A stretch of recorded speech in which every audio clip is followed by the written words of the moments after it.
Tēnā koutou katoa, ko rangi toto te maunga, ko waipā te awa, ko te hokinga mai ki te nehe nui tōku marae kei o te wā, ko Lorraine Anderson tōku ingoa.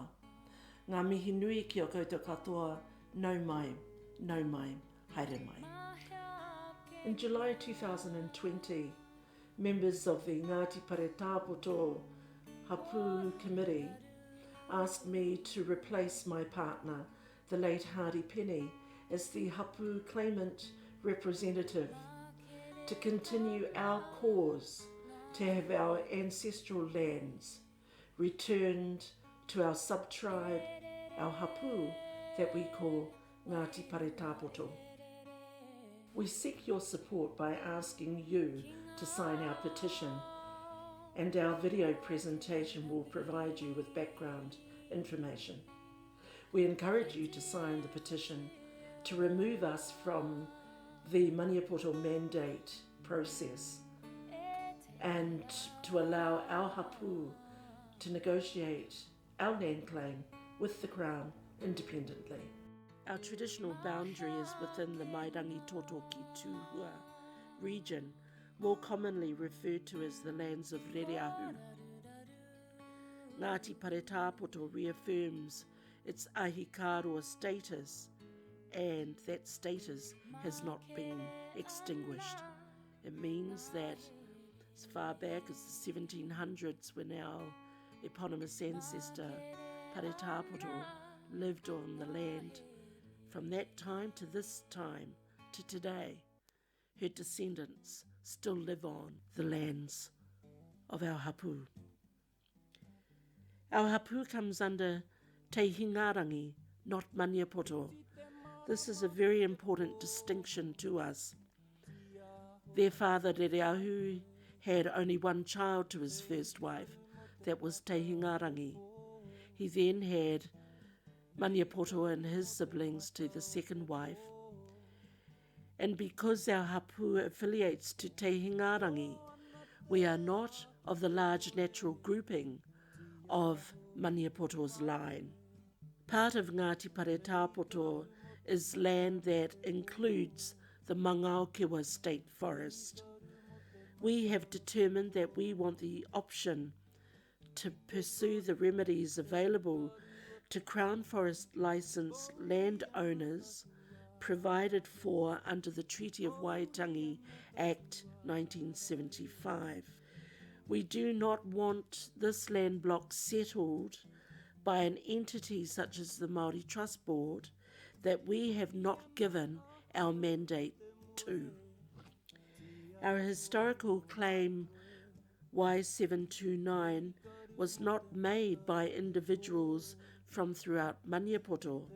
This claim has been carried forth by Ngāti Paretāpoto Hapu under the Te Hingarangi tupuna.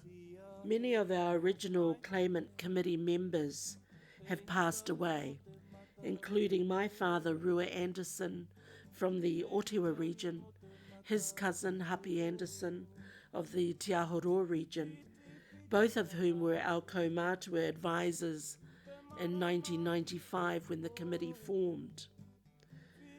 Along with them were their respective father's sister, our Auntie Lydia James. Our chairman was the late Buddy Te Whare. Whaia Margaret Herakiuha, who started Itia Rata Kohanga Reo at Otewa Marae, was also a foundation member. More recently, we farewelled John Wee, Barbie Taniora, and Hardy Penny, who were major sources of advice and guidance to our team, especially when the Crown accepted Maniapoto Māori Trust Board's mandate to settle our claim.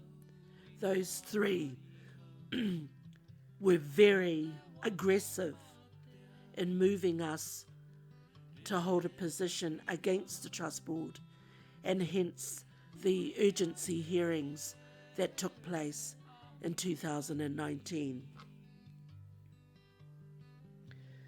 Hardy researched our claim and was staunch that we hold fast as Ngāti Paretāpoto Hapu claimant group, because his research found that Hapu descendants were amongst the last listed landowners of the block we know as Pākaumanu, or Mangaukiwa State Forest. We have put a lot of time and energy into the claim. This is one aspect of why it is so unjust for the Maniapoto Māori Trust Board to take the claim from us without our consent, and for the Crown to recognise and validate the Maniapoto Māori Trust Board mandate over us. In 2014, our Hapu claimant group joined Te Kawo Māro, the mandated steering committee for the Rohe claims. A number of Hapu claimants were encouraged to join Te Kawo Māro because they each shared the philosophy of tino rangatiratanga and development of their own regions. By the end of 2016, though, they found that the Trust Board was negotiating with the Crown to take over that mandate away from Te Kawo Māro. Effectively, Te Kawo Māro and our Hapu were shut out of the mandate process. The Trust Board could only have done it with Crown support, which is very unfair because we were meant to be negotiating against the Crown ourselves.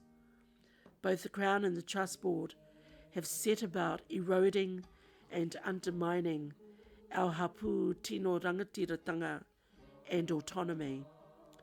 So the Crown's actions have effectively caused us offence and disrespect to us. Currently, the Trust Board continues to negotiate instead of us, and the whenua that they speak of really has nothing to do with them. The purpose of this petition is, we believe, it is our duty to our tupuna to carry our claim forward on their behalf. We cannot and will not abdicate this responsibility to Maniapoto, and we do not wish this responsibility to be stolen from us by them. Ngāti Paretāpoto Hapu must be removed from the Trust Board Deed of Mandate process. We want to re-establish our rights to negotiate our own separate pathway for settlement. Ruapuha Wekaha treaty claim for the Waitomo Caves have done exactly this. They negotiated separately and they achieved their goals. By you signing our petition, you return our tino rangatiratanga back to us to negotiate our Hapu land blocks back from the Crown direct. Kia ora.